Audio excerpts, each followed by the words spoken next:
You know, as you know, this point will come up several times, but you cannot be forced to reveal something you just do not know.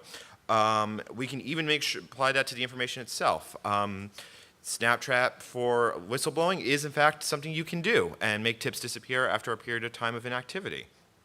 Well, what about OPSEC?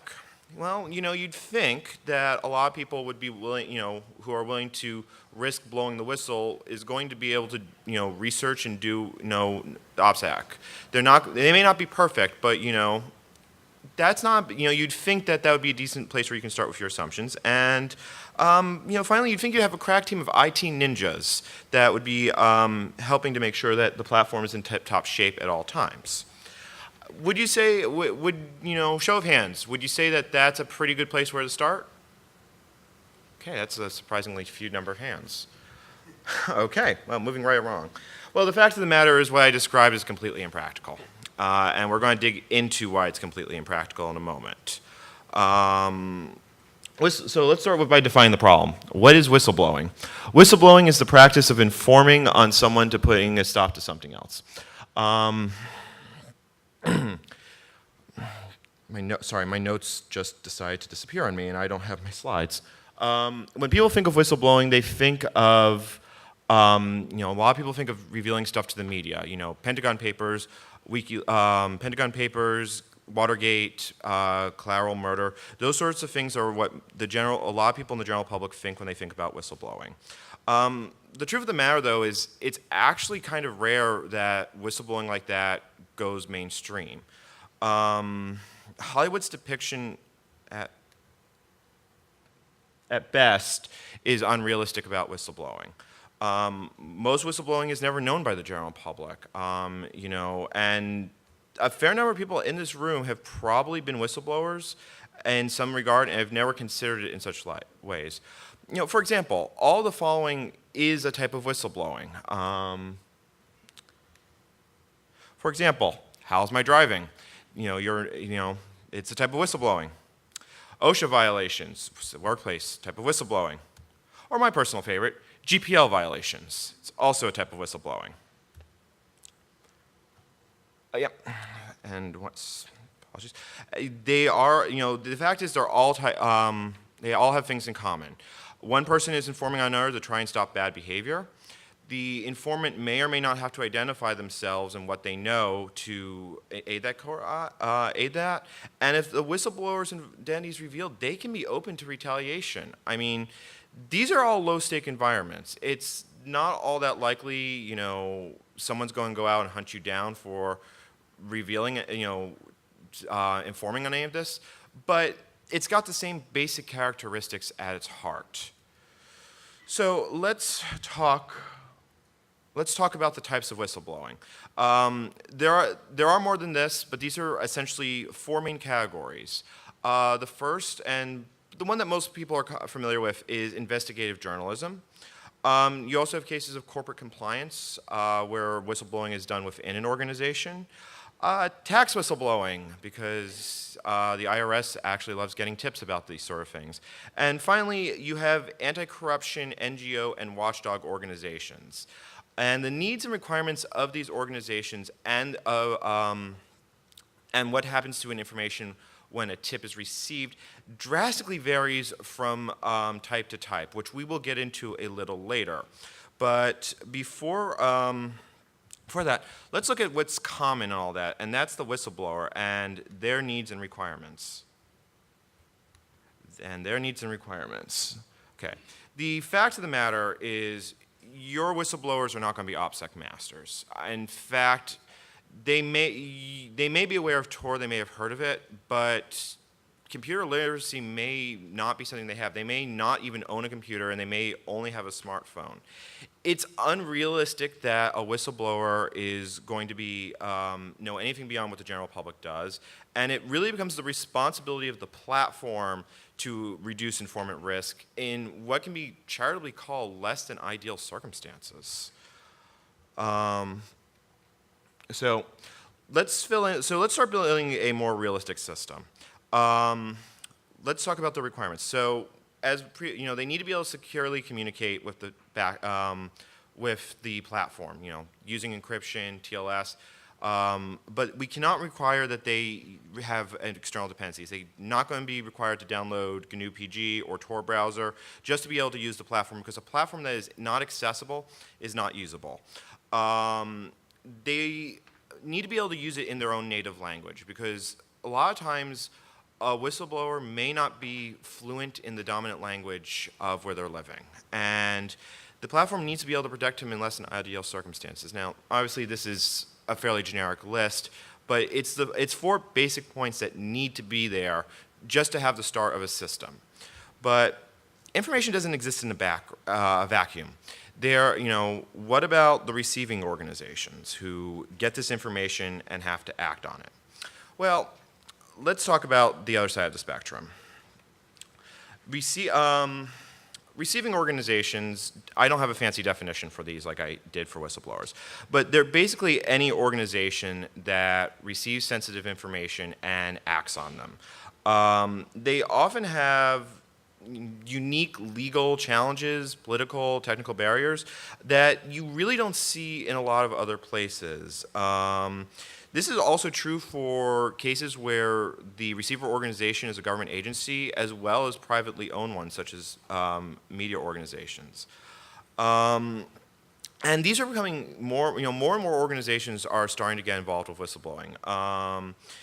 Relatively recently, Italy passed a law, 190/2012, that requires quite a few organizations to have whistleblowing platforms and be able to accept tips and must be able to operate on it. And that's just one of many that are starting to spring up in the EU. So year after year, more organizations are getting involved with some sort of whistleblowing than we have seen in the past. So let's look a little bit more in depth, and let's start with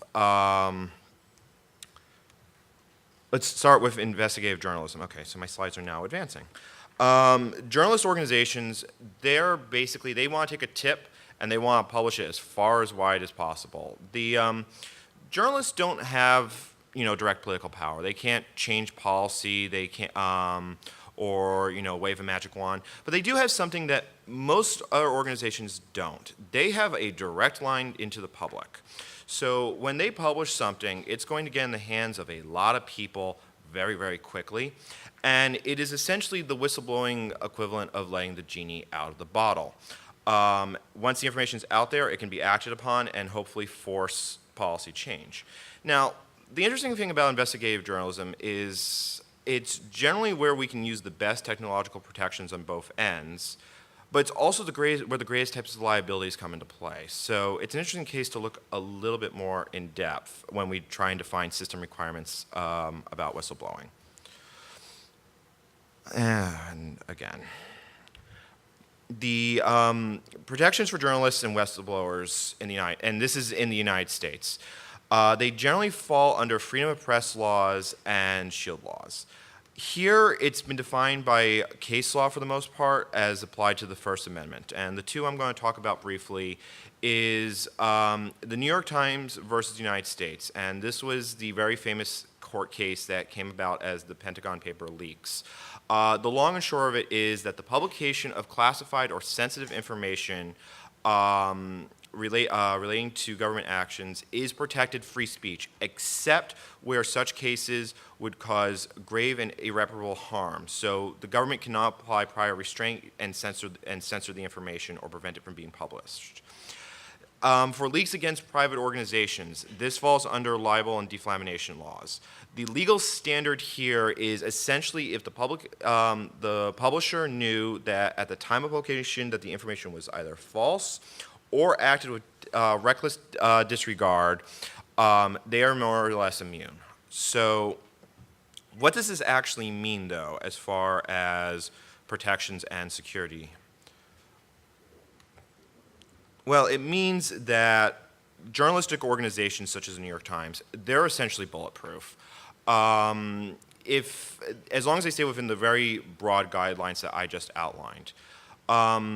That being said, that's not true of individual reporters or whistleblowers themselves. Reporters can be forced to subpoena their sources, and shield laws in this country are a little bit all over the place. 49 of the 50 states have shield laws that protect reporters, but there is no federal shield law. The appellate courts currently are split on the concept of reporter's privilege, that a reporter does not have to disclose their sources, but there's a circuit split. So some appellate courts have ruled one way, some have ruled another. There has been no case in the Supreme Court to resolve this one way or another. So for federal law, and there's no federal shield law, so there it is at best an ambiguous situation. Whistleblowers have even less protection. There are a couple of states once again have their own patchwork of laws. There are some federal whistleblowing laws. Most of them, though, relate to either people working in government positions or in certain specialty fields. The Supreme Court of the United States has also ruled that those protections do not extend as far as public disclosure. So, where do we go from here? So, the fact of the matter is, not all threats are legal. This is just what can be done in a court of law. It actually goes quite a bit beyond that. When you blow the whistle, you can tick off some very powerful people. And beyond legal threats, it is completely possible for less than legal means to be used in terms of retaliation against both journalists, newspapers, and whistleblowers. There have been known cases where whistleblowers and journalists have been either assassinated or died under suspicious circumstances not long after revealing information to the general public. And I'm going to highlight one of these cases right now. This is the case of Marilyn Garcia Esperant, and I hope I'm saying this correctly. She was both a whistleblower and a journalist, and in her career, she exposed quite a bit of corruption within the Philippines Department of Agriculture. In 2005, a man broke into her home and shot her dead over dinner. During court proceedings, it was revealed that the hitmen involved in this operation were directly hired by officials of the Department of Agriculture. At the time, she was one of 32 journalists that had been killed in direct relation to their work in the Philippines. So, when people blow the whistle, they are risking everything. I am not exaggerating this. It has happened. It'll continue to happen. So the question is, what can we do to protect them? Well, we can definitely design a system that at least reduces the risk, if not outright eliminate it. So let's go look at that realistic design slide, and let's actually fill the blanks in.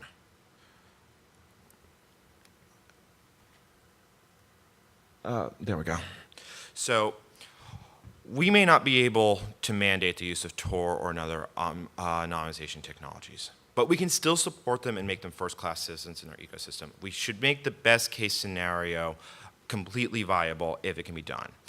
We also want to make sure we are not retaining anything we don't need. We don't want to hold on to IP addresses, browser logs, anything and anything. Basically, the bare minimum of what we need is what we should have. And then we need to compartmentalize this information.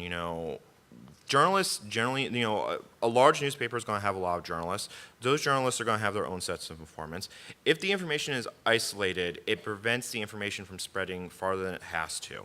But this also needs to extend as far as system administrators probably do not need to know the intricate details of who someone is or what they've informed on. So we need to have built-in isolation on the platform, and it's fairly obvious, but the platform needs to be able to defend against hardened attacks. So now we've got a basis set of requirements for investigative journalism. There's how does it hold up when we look at some of the other use cases? As I mentioned before, investigative journalism is only one type of whistleblowing, and it's not even the most common. But the platform requirements are not that different, or are they? So let's look at anti-corruption. The anti-corruption platforms are unique. They're one of the few that are run by both government agencies and by non-government organizations. You even see them within corporations that are trying to root out corruption within. That's what we call internal whistleblowing. External whistleblowing is when you're receiving tips from the general public and then acting on them. The end goal in anti-corruption whistleblowing is to basically use the types to directly fight journalism. Directly fight corruption. And the information that comes from an informant can be directly used, in various ways, up to and including criminal cases of law. It's even possible for a tipster to be required to testify in criminal cases. And for those who are familiar with U.S. law, there is a slight problem when you try and mix anonymity with this. Specifically, the Sixth Amendment to the U.S. Constitution says in part that in all criminal prosecutions, the accused shall enjoy the right to be confronted with witnesses against them. So, remember that part where I said anonymity? That's how I felt when I first began to understand the requirements about whistleblower disclosure. The fact of the matter is that legal statute pretty much can stop best practices in its track. In a lot of cases where whistleblowing is happening under legal frameworks, it is required that whistleblowers must disclose their identity at some point within the process. For example, the previously mentioned Italy 190 law, it does not require receiver organizations to act on anonymous tips. The whistleblower must reveal their identity for an organization to actually be mandated to act on them. And there we go. And this goes, and what was most surprising to me when I started in this is that disclosure actually is commonplace in all types of whistleblowing.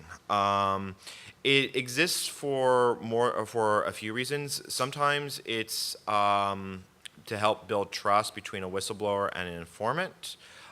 In other cases, the disclosure is required to help protect people against false claims, because if you have to put your name and accuse someone of something, it's going to help prevent, if not stop, people from making up scandalous or libelous claims about others. But this can go a bit further. Depending on the exact laws in play, the use of anonymous technology such as Tor can actually make life more complicated rather than less in meeting these requirements, and thus can be contraindicated, and we must retain certain information in those cases. This can actually go as far as using various GeoIP databases to track tipsters' origins where they're accessing the platform from. And there we go, third slide. And the fact of the matter is that this information sometimes has to be retained from years upon end. And when the information is online and in the platform, it means it remains susceptible to being compromised if something should go wrong. With cases, and if the case is going through the legal system, that may be years upon years. In other cases, it may be there indefinitely for large amounts of and a large number of cases. And finally, it always has to be accessible and exportable, because sometimes the information has to leave the platform and be handed off to third-party organizations. So it just can't exist in this encrypted soup that, cannot be, that never leaves. So these are essentially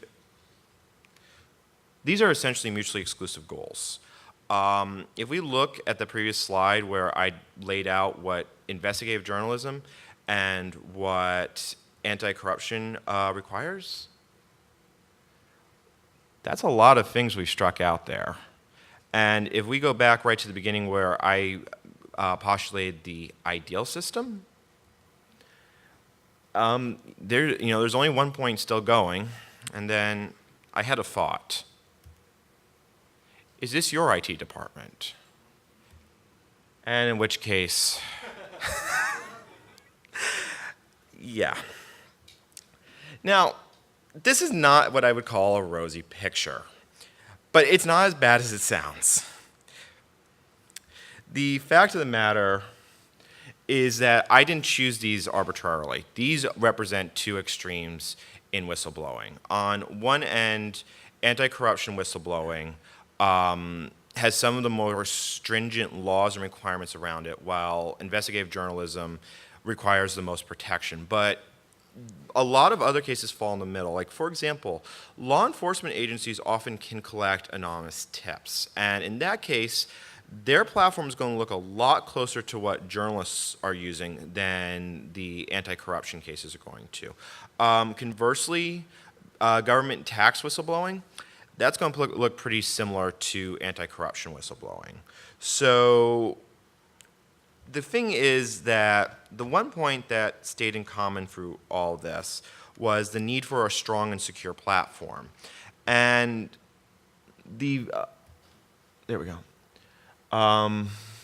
There we go. And if you have a strong and secure base, well, you can work around that. Like, so if one organization cannot support Tor, but another organization can, well, does it actually hurt that the code base natively supports it as long as there's an off switch? You know, and a lot of the stuff that goes into hardening and protecting, well, that's going to be common for all use cases, you know, because a compromised platform is going to ruin everyone's day. So, why are my slides not advancing again? So basically, a flexible system can meet everyone's needs. The worst case scenario actually isn't quite as bad as it sounds. You know, we can still use TLS. We can still use certificate authorities. I mean, this is good enough for financial information, and in a lot of cases, it's good enough for what we're doing. Because to successfully man in the middle a TLS connection, you've got to do two things. You first need to be able to control one end of the connection or the other and be able to inject packets. And you still need a signed certificate that the browser will accept. That's doable for, you know, if you really, you know, if you're a nation state actor or you own a certificate authority. But it's not trivial. And there are ways that we can complicate man-in-the-middle attacks and even passive snooping in layer 7, as we'll show in a little bit. We can also, in cases where we can use it, we can distribute as much information as possible and try and get OPSEC higher. You know, if we can get everyone to use PGP, well, we can take full advantage of it. So the fact of the matter is, can we build a better mousetrap? No system is foolproof, and if I stood here and said that, Murphy would strike me down where I stood. But we can make it difficult to get it wrong. And better still, this system actually exists today. The GlobaLeaks platform is basically built to try and meet all the needs of this and do so in such a way that it's hard to get it wrong. You know, we operate on, we essentially, it's an appliance-like design. You set it up and you run the install script and it sets everything up for you. We support multilingual support pretty much right out of the box, and we've made some technical design decisions that to really try and avoid unintentional retention of data and collection. And for places where we do, we make sure we control it from end to end instead of having third-party applications in the way. And we just basically go with a lot of sane and secure defaults because a switch that, you know, if you have a secure, you know, a switch that says secure, not secure, and the default is not secure, a lot of people are going, you know, it's not uncommon that things are going to get left in the unsecure configuration by default. So let's go right into, you know, let's start showing how this works in practice. Let's start with the install procedure, which is currently 3 commands in our documentation. You download a script, you make it executable, and you run it. This will download all our support libraries. It will set up your system to run GlobaLeaks, and then it will set it to run by default. So once you run the script, it will grind for about 10 to 15 minutes, depending on your internet speed. You'll get that message at the end, which leads into the installation wizard, which lets you do all the initial setup, which in turn sets up the Tor hidden service and gives you the address. And it just works. That simple. So It doesn't seem like much. I mean, simplified installation of packages, of software has been a staple for quite a few projects over the years. But, it takes a moment to realize really how much we did there. So GlobaLeaks' backend is coded in Python, and we are coded on top of Twisted. For those who are not familiar with it, Twisted is an asynchronous I/O framework for Python, and we are built on top of their web server. So we basically control the stack from layer 3 all the way up to layer 7, and we can control behaviors in it, including making sure we are not directly logging information. The hidden service. It's just set up. We install Tor-D as part of our setup and connect to its control socket to set up the onion address. We install an AppArmor profile. And for those who are not familiar, AppArmor is essentially a way of defining your application can access these files and no more. And if you try and do it, I'm going to raise a lot of noise in your log files and deny the operation. And it can stop certain exploits from working because they simply cannot, the exploit will not be able to reach the resources it needs to actually pop a shell. Because if you don't need access to bin sh, well, you can deny, you can deny access to it. So that goes a long way in just hardening the whole thing. And the platform at this point really needs two things done. You need to set the outbound mail server, and if you need it, you have to set HTTPS. And we actually integrated Let's Encrypt's certbot and Acme client directly into the browser, directly into the administrative interface, and can set it up with more than a few clicks. This allows us, this setup allows us to do a fair bit of things, because we can also now look at trend lines and other behaviors coming in. Like, we can track requests coming in, we can track unusual activity coming into the platform, and keep a trend line of the activity, like submissions coming in, started, failed, succeed, successful logins, failed logins, and basically have an integrated IDS that tries to identify anomalous behavior before that's going on. It may be a false positive, or it may be indication that an attack is underway. So we can prepare, we are not in ideal circumstances. We have to, come on. There we go. We are in less than ideal circumstances. We need to be able to protect whistleblowers who may not be on secure networks. They may not be even on computers they own. They could be using a workplace computer. So our threat model is realistically going all the way up to nation-state attacks. So one of the things that surprised me personally dealing into this is that GlobaLeaks uses JavaScript very heavily on the browser side, to the point that we're actually dependent on it. And there is a notion that JavaScript tends to cause security vulnerabilities and not stop them, but we've used it fairly heavily to help strengthen and secure a platform in more than one way. So our front end is called GL Client. It's built around AngularJS, and it basically turns every request you do in the web UI into a REST request. So everything is serialized first on the front end, strongly typed as JSON allows, and then revalidated on the back end. So we always know the type of request coming in, and this allows us to, the entire back end uses REST semantics with a small handful of RPC operations. Now, by standardizing these type of requests, we can validate everything a lot easier, and we don't have to maintain a lot of state tracking information in the back end.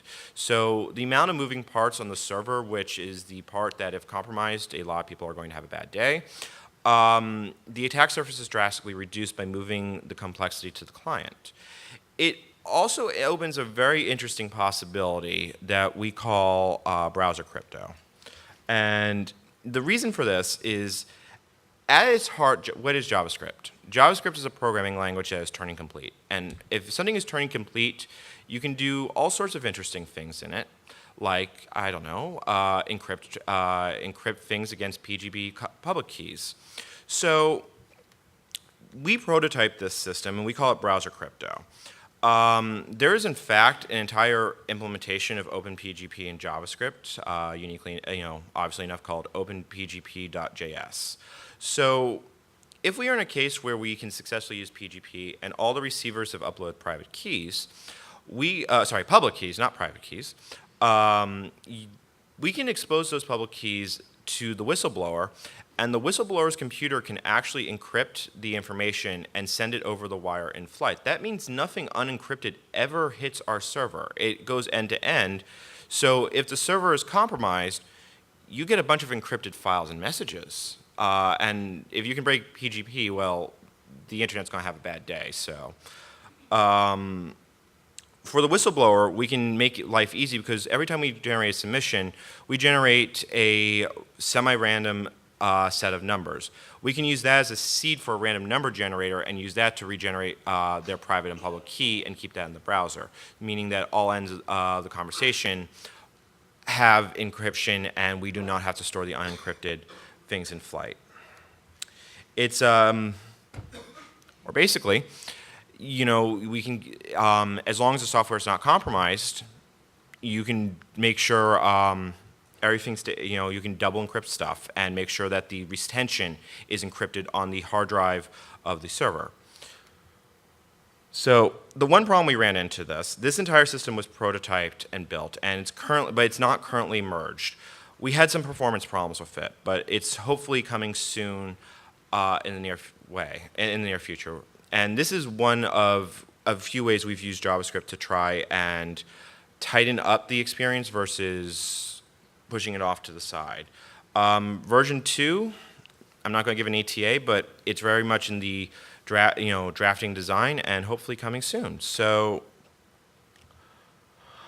this is the part where man in the middle comes into play, because the thing is that if you are if we're encrypting in the browser and saying in flight, that's great, but you can't encrypt the JavaScript in flight, and thus an attacker can change it in flight and make your life, break this entire thing. I didn't actually get the point of browser crypto at first, so let me break it down a little bit.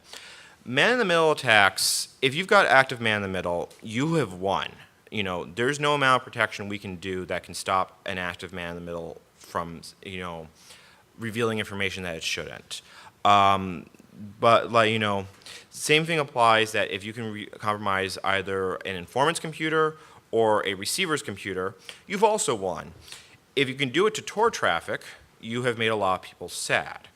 But what about SSL traffic? Because SSL is underpinned by security certificate authorities. Okay. Well, the fact of the matter is this type of attack is getting hard to pull off. We are currently working, the entire encryption ecosystem is trying to move against defending misissued certificates. We now have certificate transparency, which is something we didn't have 5 years ago.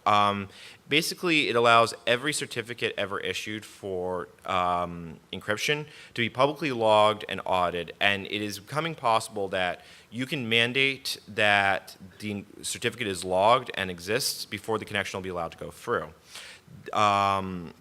That way, no one can issue a certificate for yoursecurewebsite.com without you being able, at least being able to become aware of it. We now have OCSP stapling and OCSP must staple. We are in a world where SSL revocation can actually work for the first time ever.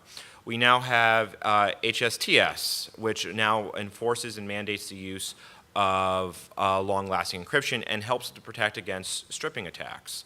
So since we are the web server, as I previously indicated, we can essentially do this out of the box and ensure we have a good configuration right then and there that gets as much things as we can resolved. So the other thing you have to realize about man-in-the-middle is it doesn't always interfere with packets in flight. I mean, that's actually a very hard attack to pull off. Not impossible, but it's difficult. So browser crypto can still manage to protect you against passive man-in-the-middle, and that's actually more common than most people realize. I mean, corporations can deploy an internal root CA and use that to do deep packet inspection. They may not be trying to modify anything in flight, but they may be doing it, looking to see that malware isn't coming in or out, or checking to see that confidential information isn't leaking. Browser crypto will protect in this case. Some antivirus software also actually does this. I discovered at least AVG installed a root certificate on my system and re-signs every website to make sure I'm not getting infected by malware under Windows. So the browser crypto extensions that we're developing will directly defend against this, and it helps defend us in cases where data could just accidentally leak, because these passive man in the middle, and I'm hesitant to say attacks because these do have valid use cases, could accidentally leak information. So it's the fact, it's not as bad as it seems. Now, once again, unfortunately, an active and malicious attack, we can't defend against it, but we might have a chance at least detecting it through the anomaly detection system, for better or worse. So there is a lot more I want to cover here, and though I actually got through these slides faster than expected. So let's talk a little bit. Every year we've done a penetration test, and we have successfully passed that test. We have integrated protections to limit denial of service attacks. For example, before the client can upload certain types of operations, such as files and/or submissions, it needs to do a proof of work that is designed to take several seconds to resolve. This is to slow down the rate of submission and to prevent someone from accidentally, trying to shut down our platform by filling up the hard drive with 1 million submissions. In every place where we have an endpoint, we have parameterized and designed schemas to make sure the data coming in is sane and valid. Good engineering practice here. And the platform is fully open source. You can go to GitHub, check our source code, and look for yourself to see how we are doing it. So you don't have to take anything on face value. You can look and see it for yourself. So we can still do better. Security is always an ongoing target, and we know that there are areas we can improve. As I mentioned before, we can simplify the installation. A design goal that we want to reach is we don't want to need to use a command line. We don't even want to limit the amount of Linux knowledge you need. We're looking at adding support to Windows in the near future, as well as integrate support for security transparency and OSCP stapling. We are building out better support for PGP encryption to drastically reduce the learning curve to get there. And if you want to get involved, feel free to come check us out on GitHub or globalleaks.org. So since we have a little bit of time here, I'm going to open the floor to questions. And if you want to reach me after the fact, feel free to do so. So does anyone have any questions? There is a microphone in the middle.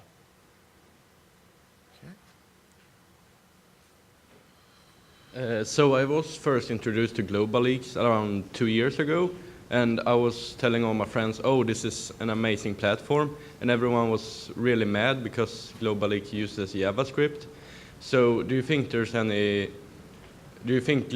will have an interface that not uses JavaScript, or do you think it will use JavaScript forever? I can't speak definitively, but I do not see JavaScript being removed from GL client. Our design architecture is built around it. So it would be a fairly drastic rewrite to do so. So no, not for the foreseeable future. Thank you. Okay. Well, similar question related to the JavaScript. Since you rely on client-side cryptography, which is done all in browser, and you get all the sources for that client from your application, assuming it's compromised, I have no way of verifying that whatever I'm sending is actually encrypted or even secure in any way, because it's all JavaScript and I'm not going to read. Well, the counter I can give there is if the client computer has already been compromised, there is nothing we can do about that. We can't protect against, a compromised computer, in any case where someone has malware So I'm installed. talking about compromised servers. Like if your server is compromised, everyone else is compromised. If my client is compromised, it's only me compromised, right? And if I'm using some client that encrypts with my keys, and I guarantee, like I can see the like the signatures of the client, or I can verify the integrity of my client, then I'm sure that whatever I'm sending is encrypted. So like even if the server is now compromised in this case, nobody's gonna read what I sent because it was encrypted and I guaranteed that. Okay. Oh, I understand what the question is. That is a use case we are planning to support. It made the slides a little simpler. So where cases where someone knows how to use PGP and can use their own keys securely, that's something that is currently supported actually. So does that answer your question then? Thank you. Okay. So, in the interest of hiding in plain sight, so to speak, I'm wondering if the GL client could be implemented in perhaps a native language that could be run on an embedded device, such as, say, a game console, something that, you know, whoever you're whistleblowing against wouldn't exactly suspect as a threat coming into it, though it's Wi-Fi connected and it can run applications that you can pretty much compile for this platform. What I'm saying is a native code version of GL client would probably satisfy a sort of hidden in plain sight sort of use case, as well as being that it's native code, you could download and compile it on your own platform, solving that issue of what if the code on the server being sent to you is no longer trustable that you're running in the browser. That's actually a very interesting use case, and I had a conversation like that earlier this week. And it's something I would personally like to investigate further. As I mentioned before, essentially what GL Client does is making REST and RPC backends. Now, that interface is not standardized, but it's definitely possible we could do something like that. I have not personally tried this, but I would not be surprised if we could even get the existing client to run as an Electron app as a stopgap. Again, it would be something to investigate at a further point, but I could definitely see that being a viable thing that could be done with the way we've architected the platform. Interesting. I'm just thinking with an evil mind, that's all. Evil minds are the best defense in some ways. Building upon the previous question, any planned support for WebAssembly?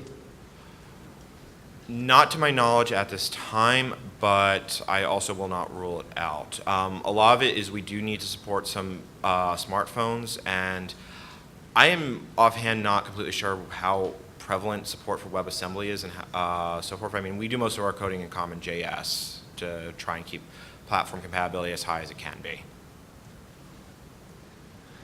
Hi, thanks for your talk. Have you thought about doing a HackerOne bug bounty program, since you talk about annual pen testing?